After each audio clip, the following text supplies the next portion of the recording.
Hello class, my name is Stephen Ochoa and this is my week 5 video discussion board.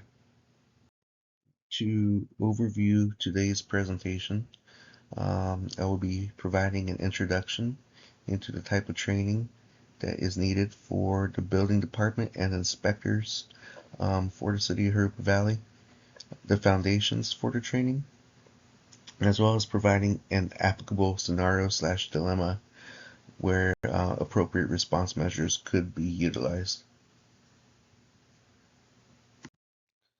When it comes to ethics and the building department as well as its building inspectors, the building department has a very important job in societies. If you look over at the photos to the picture on the left, that is a picture of an apartment collapse that occurred in Florida 2 years ago, where safety was overlooked by the building department, resulting in the deaths of 98 people in their sleep when the building suddenly and quickly collapsed. On the bottom photo, we see a gas line explosion where a gas line was installed on the property, and as a result of the safety measures being overlooked, a family was killed. So, the building department serves a very, very important function in the community. And if it does not complete its task and duty as needed, it places lives at risk. So the top two foundations which will be used for today's training are contractarianism as well as duty-based ethics.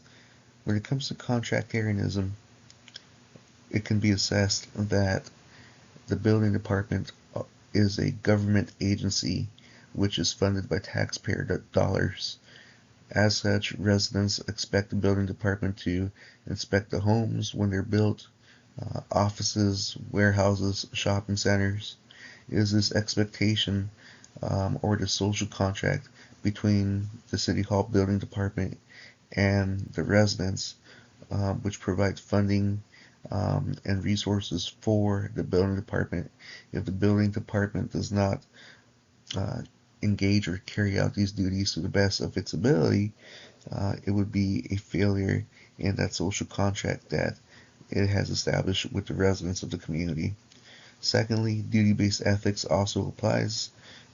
As building inspectors, they should inherently know the importance of their job, how it directly applies to the residents, how any type of corruption or malice will lead to a lapse in the safety, which could lead to persons being injured or harmed due to faulty inspections.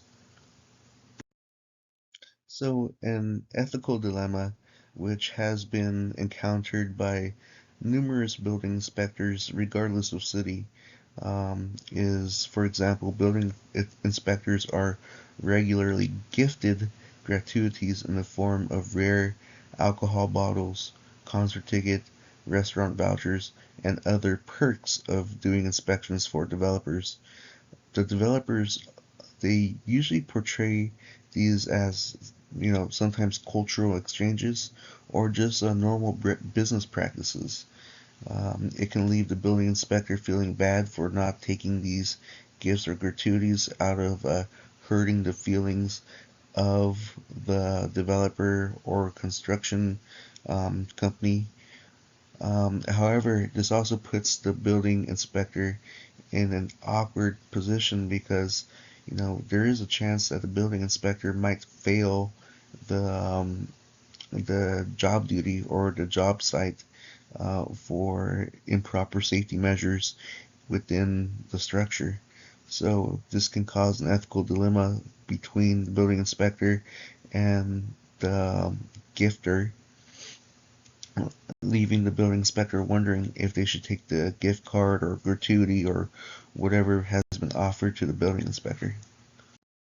So possible responses that could be utilized by the building inspector include two common responses which have been implemented in most cities throughout Southern California.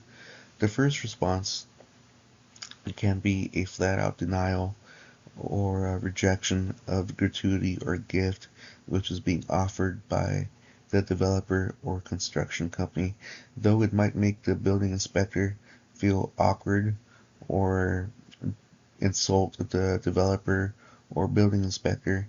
This completely absolves the building inspector from any accusations of bribes or favoritism, which is a position that the building inspector nor the city wants to be in.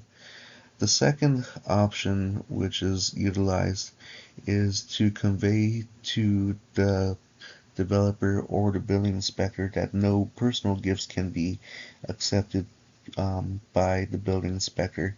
However, if the developer or building inspector wants to buy, for example, a box of chocolate or a box of donuts to provide it to the building department or city hall staff in general, which is commonly done. Um, this can be an alternative to directly giving a gift to the building inspector themselves, and more as a gift to the entire city hall staff. Something that can be shared in the break room, which is commonly utilized in practice today. Thank you very much for listening to my presentation.